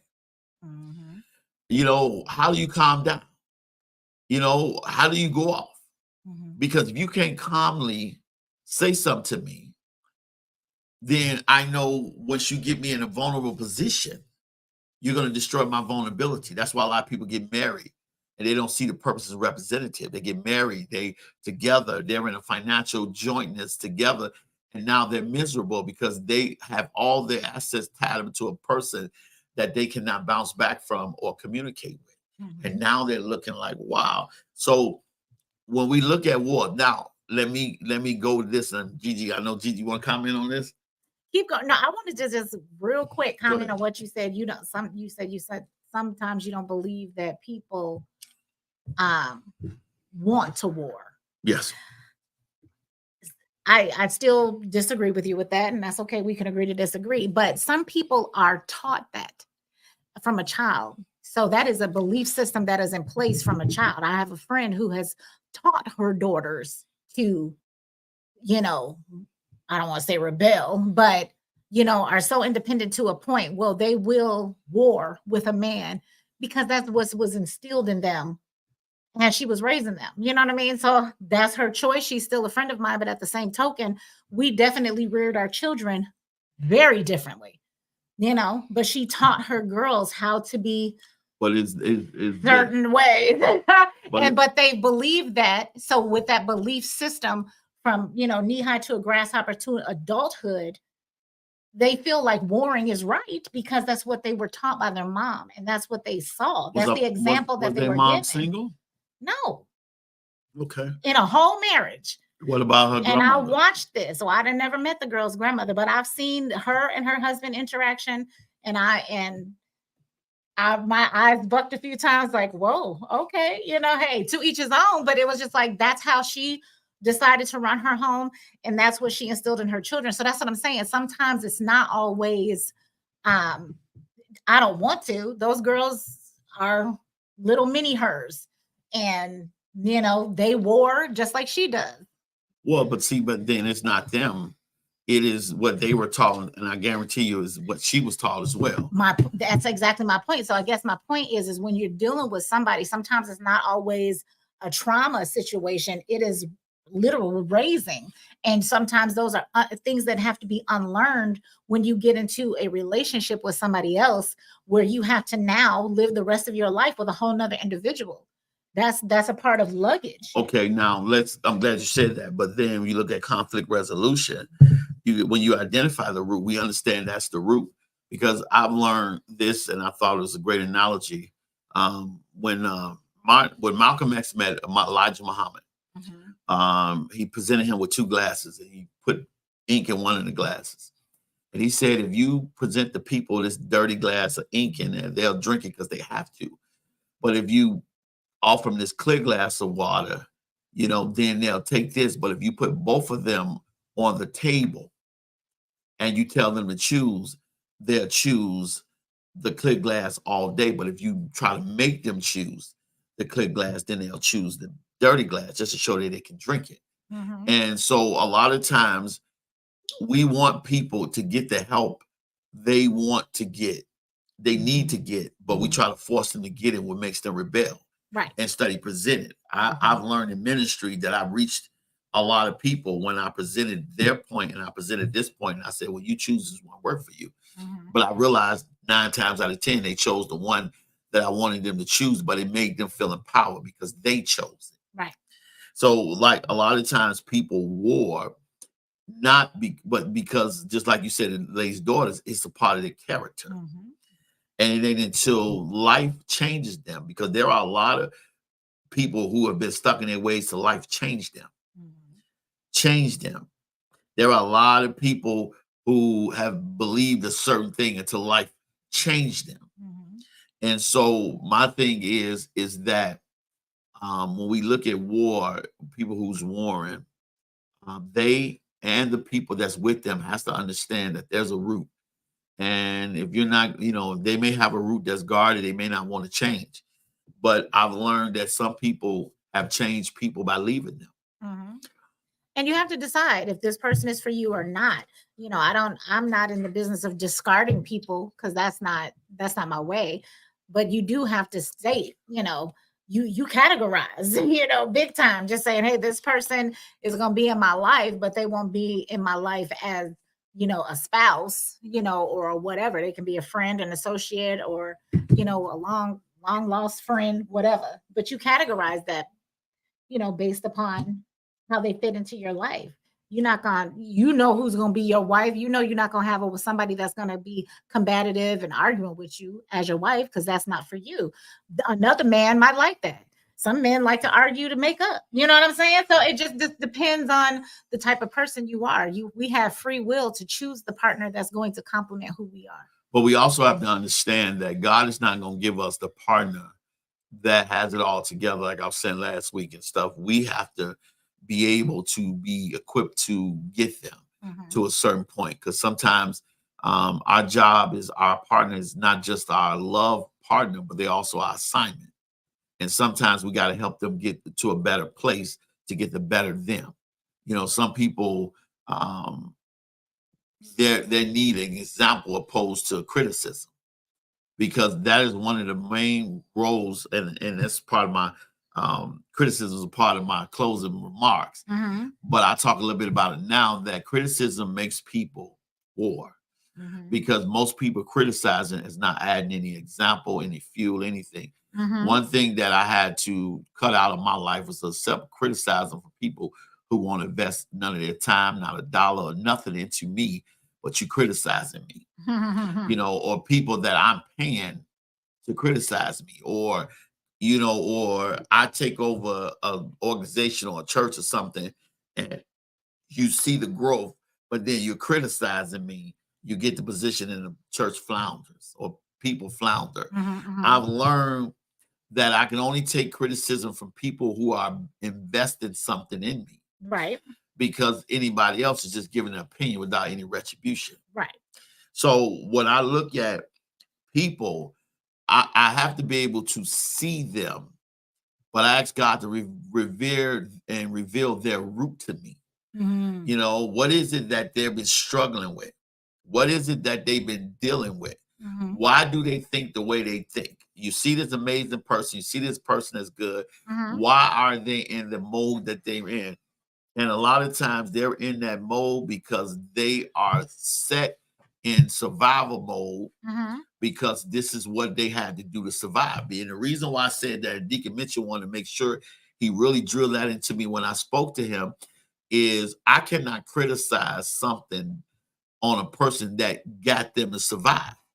Because he said, you don't know what it is to be in war and turn your mind into a weapon. See, that's the point when we get to people. We're judgmental because they're so combative. They so fight. There was a young lady that was talking about how her husband was so negative and so everything she said, but then she didn't know until it was revealed that her husband was molested by an auntie. Didn't know that. So all this time she went through the divorce. She left the guy, everything, and then it was revealed to her later that he was molested. He was in foster care. He was in all this stuff when it happened, and then she didn't know. So the next woman that he married was a therapist, got him the help, and now they have a wonderful marriage, and he has a successful business. But the thing was, she didn't look at it like that, because all she looked at was the now and didn't see they had problems. All the sermons that I preach and all the things that I've done, it took a man by the name of Deacon Mitchell to say, you know what, son, you need to go to a therapist because you're really struggling. But everybody didn't see that, because you know why? Everybody got fed, everybody got full, everybody jumping around, but they didn't see the root or see the pain. And that's where we miss it. When we stop beating up on people, we don't see what they went through, because a lot of these leaders, the only reason why what you went through is being hidden is because you're the leader. And you're getting respect from your position, but not your demeanor, definitely who and what you're doing, opposed to what needs to be helped. People need to be helped. So I look at it like criticism, and I look at it like when people look at other people and they say, well, they could be doing better, they should be doing better. If you never get to the root and you never do it in a compromising position where you both win, you're going to always lose a person, and then you're going to go into your own stalemate, and you're going to fight everywhere you go. That's what people at. They go into places, they go into relationships, they go into blessings, and they have never got into the root. So what happens is they put their tree somewhere else. And the tree does the same thing it did before. It produces the same thing it produced before. No matter what's changing the soil, ain't gonna dip. You have to change the tree. And you have to change the whole tree and get to the root of that tree. Because we wrestle not against flesh and blood, against principalities. And we have to know that when we talk to people and deal with people. We have to know these things. We have to understand these things. We have to get it. Because if we don't do it, then what happens is we're getting to these blessings and we're losing them. But then we study praying to God to give us more to lose because we're here. We're not here. Go ahead. Give us more to lose. That's deep right there. Well, I think people a lot of times, just like I said at the top of the show, people war because of fear of being hurt again, being taken advantage of again, losing control, things of that nature. And I just feel like, in order to heal, you have to surrender. I know you don't like the word surrender necessarily, but it just basically means letting go of the control piece and allowing someone else to just kind of come into your life, allowing them to be a leader and lead them to understand you. Sometimes, when we give up the control, it's easier for the other person to see the struggle and what we're going through. A lot of times if you're warring, that other person is probably gonna be like, okay, you do you, let me give you your space or whatever. They just let them be, as opposed to really trying, like you said, to get to the root of the problem, the root of the issue. But that person that's warring has to take a step back and let that guard down in order for that other person to come in to help.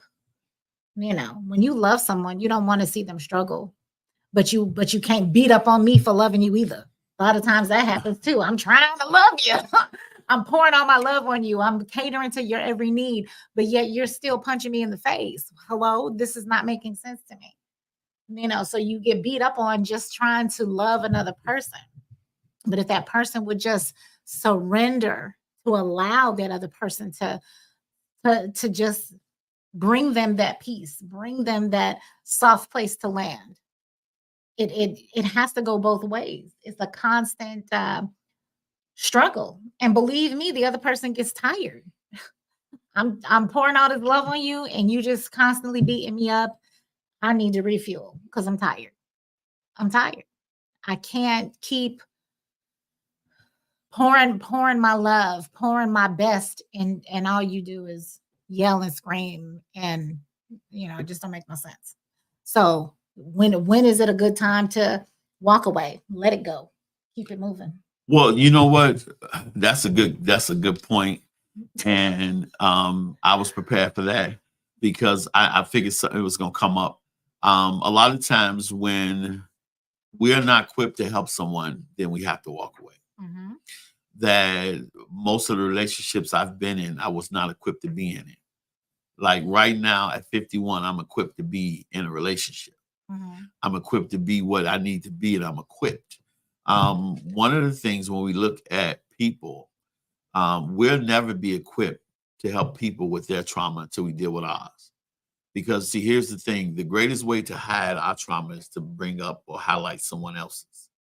One of the things that my first therapy session, my second one, was Dr. Thomas said that negativity can hide negativity behind negativity. That people with bad intentions can use your deficiencies to hide their inefficiencies and their dirty agendas. But it took me a long time to get that, because if I am down on myself, a person that's using me will help me be down on myself. Because I see everything. Because a lot of times the things that I don't change about myself, it gets easier for me if I criticize you about the things you haven't changed about yourself. So when we look at the war is what we've been through and our experiences that corrupt our choices.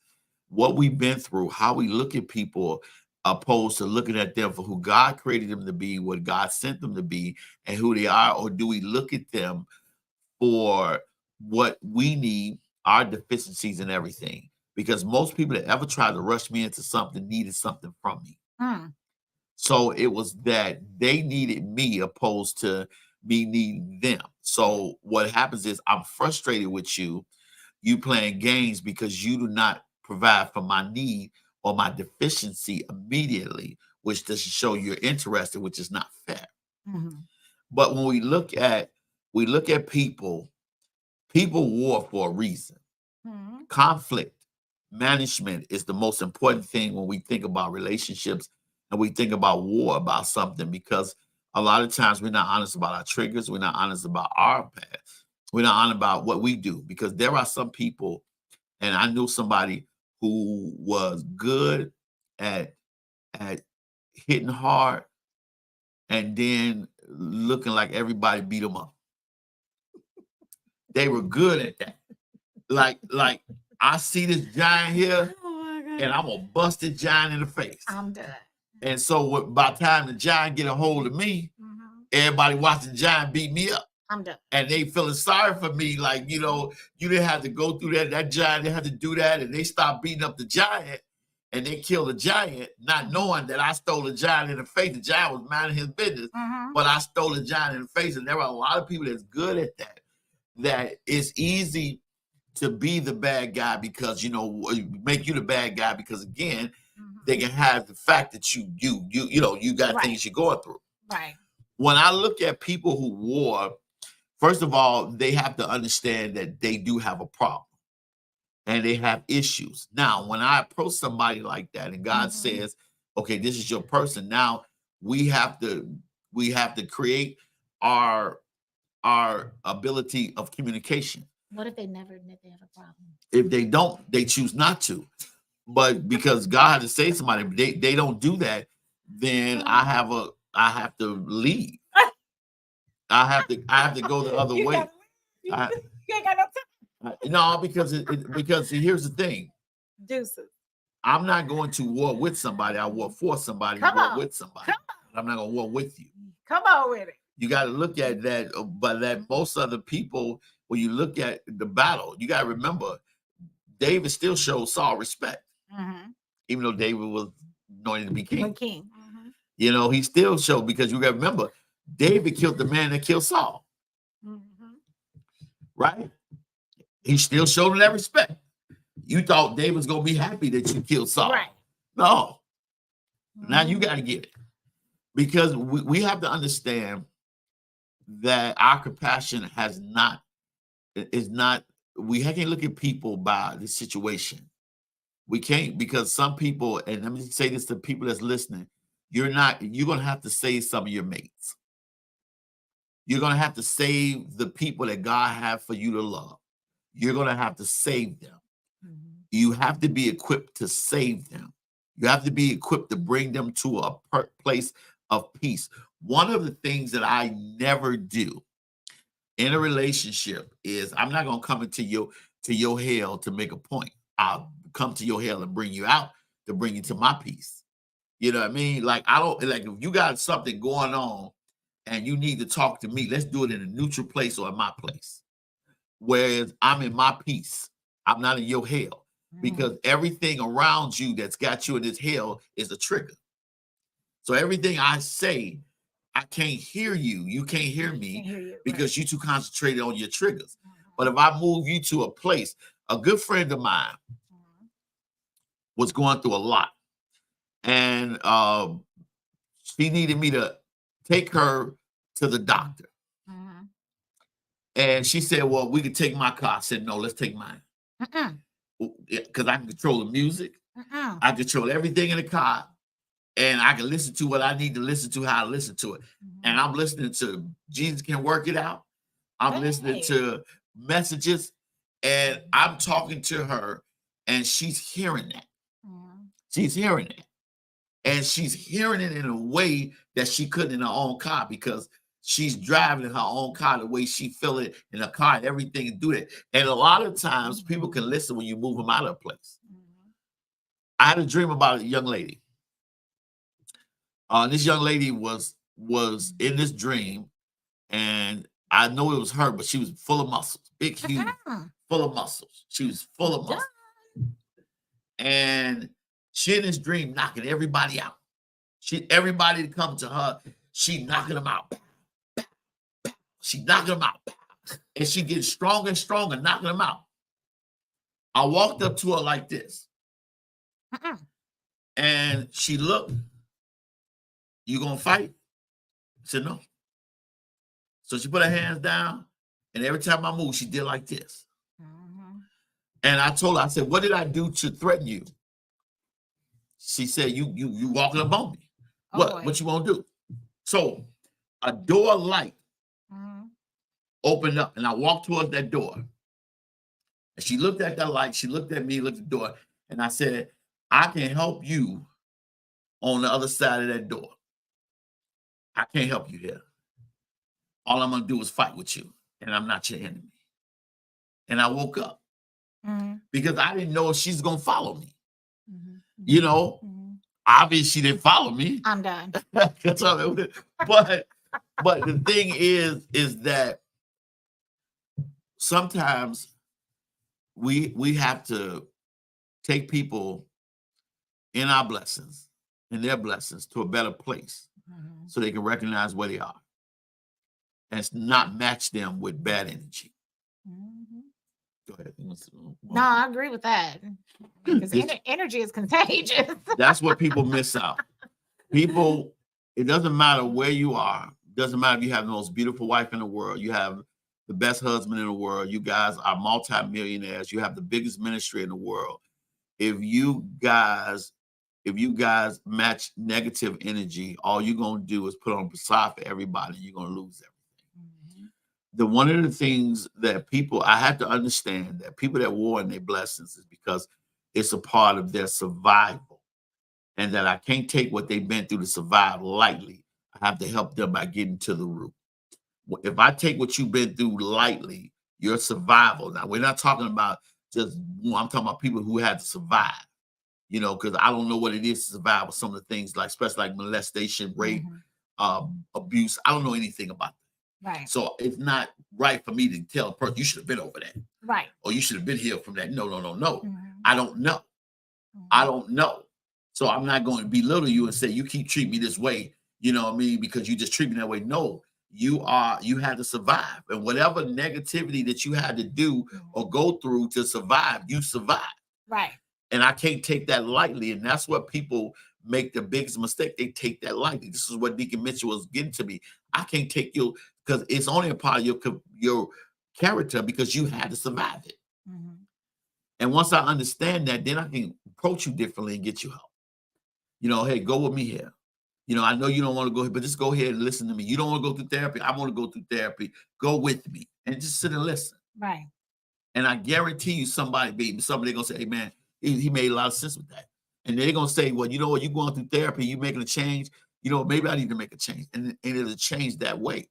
Opposed to me telling you, "You need to do that. You need to do that." Right. Because once you do that, and once you go into a stalemate of emotional stagnation, right. Emotional stagnation. Say something else. No, I wasn't going to say the N word. No. There you go. But emotional stagnation. Yeah, it's over with. Yeah. It's over with. Because what happens is, if you let a person get into a place of emotional stagnation that's in war mode, it's done.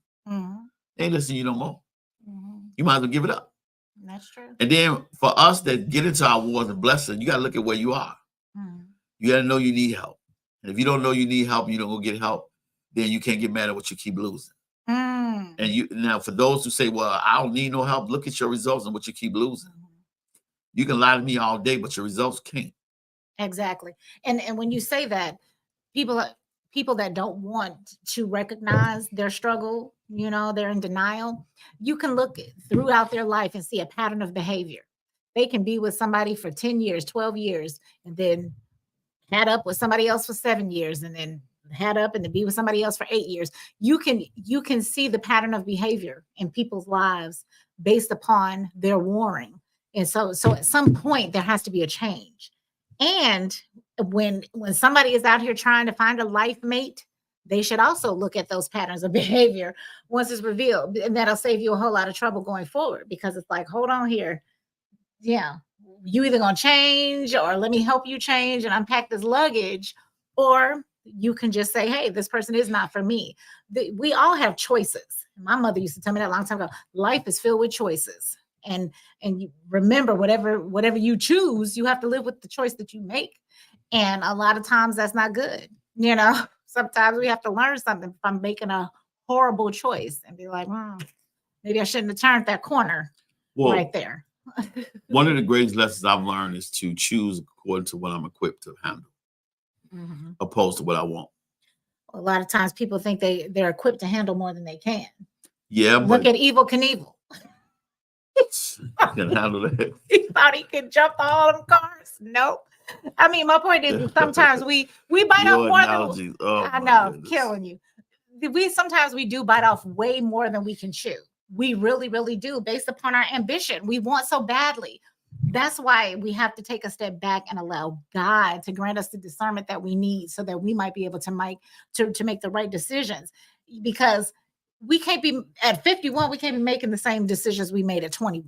Come on here. There has to be some sort of growth in between that time. There has to be some sort of healing in between that time. There has to be some sort of accountability in between that time. If you still making the same mistakes that you made when you was 21, you have not graduated at all. And then you also got to look at you know what's in your room, you know what's in your house. Come on. You know what you can buy, you know where you got room at. Come on. My apartment is very simple. I have a couch, TV stand, and a bed. That's it. I don't have I got plenty of room for other stuff, but I don't have all that because I know my capacity. Even with money, I know I have a budget on everything I do, and I have a capacity of what I do. So I know what I can do when it comes to taking care of somebody. So I know my capacity of a person, and that is the thing that we have to look at in life, is stop choosing what your results say you can't handle, because you know how you spend your money, you know your bills, you know your patterns, you know everything.